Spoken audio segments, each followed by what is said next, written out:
Nous sommes ici à Saint-Aignan, dans la Sarthe, un de ces villages des Pays de la Loire qui témoigne du lien séculaire, millénaire même, entre la nature et la culture.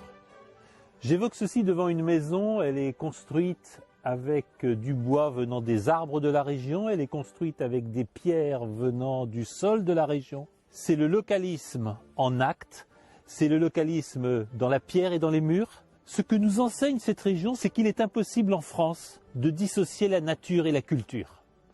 Chaque paysage de France est pétri par le travail de la main de l'homme. C'est vrai de ces haies du bocage qui permettent de protéger les cultures des vents, qui permettent d'éviter la fuite des sols lorsqu'il pleut beaucoup.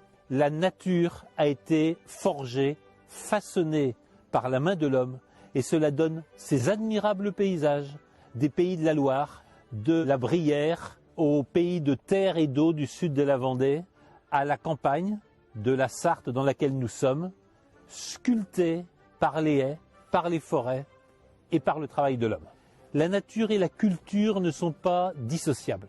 C'est pourquoi nous devons engager une action résolue pour préserver le patrimoine des Pays de la Loire, pour que le merveilleux patrimoine de chapelles et d'églises, de châteaux, de demeures historiques soit protégé au même titre que nous protégeons les espaces naturels de qualité. Nous devons tout faire et ce sera l'objet de l'initiative publique que j'entends conduire pour que les sites remarquables, de la même manière que les maisons, les habitations, les lieux institutionnels remarquables, fassent l'objet de mesures de préservation, non pas seulement des bâtiments mais aussi de leur environnement proche.